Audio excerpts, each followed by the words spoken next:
அடுத்ததாக இணைப்பில் பாஜகவிலிருந்து திருமிகு விஜயதாரணி இணைப்பில் இருக்கிறார். மேடம் வணக்கம். தற்போது இலங்கை கடற்படை தமிழக மீனவர்களை அடுத்தடுத்து ரோந்து பணிக்கு உட்படுத்தி அவர்களை தாக்குவது இது போன்ற செயல்பாடுகள் அதிகரித்திருக்கிறதா மீனவர்கள் தரப்பிலிருந்து குற்றஞ்சாட்டப்படுது. தொடர்ந்து இலங்கை அரசோட மத்திய அரசு பேச்சுவார்த்தை நடத்தணும், எங்களுக்கு இதுக்கு ஒரு தீர்வு வேணும் அப்படின்னு ஒரு குற்றச்சாட்டையும் அவங்களுடைய கோரிக்கையையும் முன் வச்சிருக்கிறாங்க. இதை நீங்க எப்படி அணுக போறீங்க? அதாவது இது நியாயமான கோரிக்கை தான். இப்ப மீனவர்கள் மத்தியில தொடர்ந்து பல ஆண்டு காலமா துப்பாக்கி சூடு நடத்தி காங்கிரஸ் ஆட்சி காலத்திலாம் பாத்தீங்கன்னா நிறைய பேர் இறந்திருக்காங்க, மீனவர்கள் இறந்திருக்காங்க.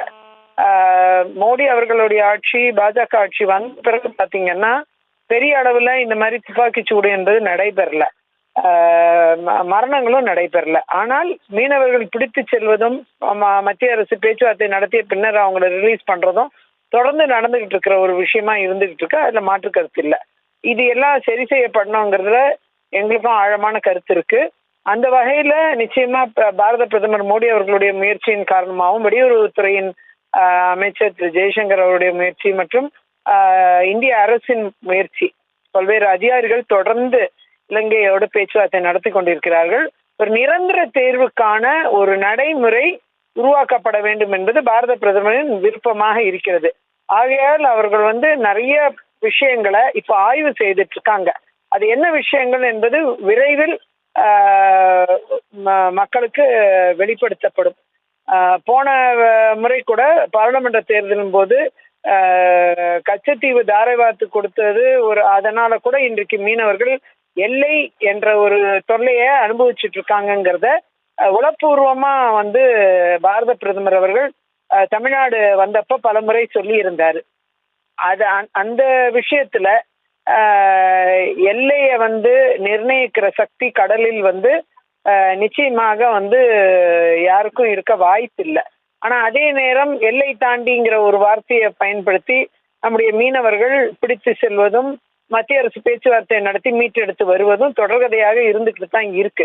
ஆகையால் இது அதிகரிக்க கூடாது.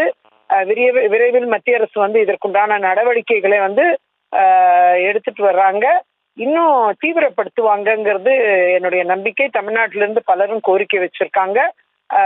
இந்த விஷயங்கள்ல இந்திய மீனவர்கள், தமிழ் மீனவர்கள் என்ற பாரபட்சம் இல்லாம எல்லோருமே பாதுகாக்கப்படணும். குறிப்பா தமிழ் மீனவர்கள் சந்தித்து வரும் இந்த பிரச்சனைக்கு நிரந்தர தீர்வு ஏற்படணும். அதற்குண்டான வழிவகைகளை இலங்கையோடு பேசி நிரந்தர தீர்வுக்கான ஏற்பாடுகள் ஆலோசனையில், மத்திய அரசின் ஆலோசனையில் இருந்த வண்ணம் இருக்கிறது. அதற்கு தேவையான சட்ட நடைமுறைகள் விரைவில் ஆலோசித்து அதற்கு பேச்சுவார்த்தையின் முடிவாக இலங்கையோடு இப்ப புதிய அதிபர் வந்திருக்காரு. அவரை பொறுத்த வரைக்கும் அவருடைய கண்ணோட்டம், மீனவர்களை பொறுத்தவரை அவருடைய கண்ணோட்டம் என்னவாக இருக்கும்? எல்லை தாண்டி மீன்பிடிப்பு என்பது ஒரு குற்றமாக பார்க்க முடியாது என்ற ஒரு சூழ்நிலை ஏற்பட வேண்டும். எல்லை என்பது கடலில் நிர்ணயிக்க முடியாத ஒரு சூழ்நிலை இருந்து கொண்டிருக்கிறது. ஆனா நாடுகள், பிற நாடுகளோடு வரும்போது, இப்ப நம்ம நாட்டுக்குள்ள இருக்க பிரச்சனையை சட்டங்கள் போட்டு நம்ம சரி பண்ணிடலாம். ஆனா பிற நாடுகள் வரும்போது பேச்சுவார்த்தை நடத்தி, எந்த அரசு இருந்தாலும் இது பொருந்தும், பேச்சுவார்த்தை நடத்தி அந்த பேச்சுவார்த்தையின் ஒரு வடிகாலாக, ஒரு முடிவாக ஒரு இரு பக்கமும் ஒரு புரிந்துணர்வு ஏற்பட்டு நிச்சயமாக இந்த தருணத்தில் இணைப்பில் உங்களுடைய கருத்துக்களை பகிர்ந்ததற்கு நன்றி திருமிகு விஜயதாரணி. செய்திகளை உடனுக்குடனும் துல்லியமாகவும் தெரிந்து கொள்ள சப்ஸ்கிரைப் பண்ணுங்க.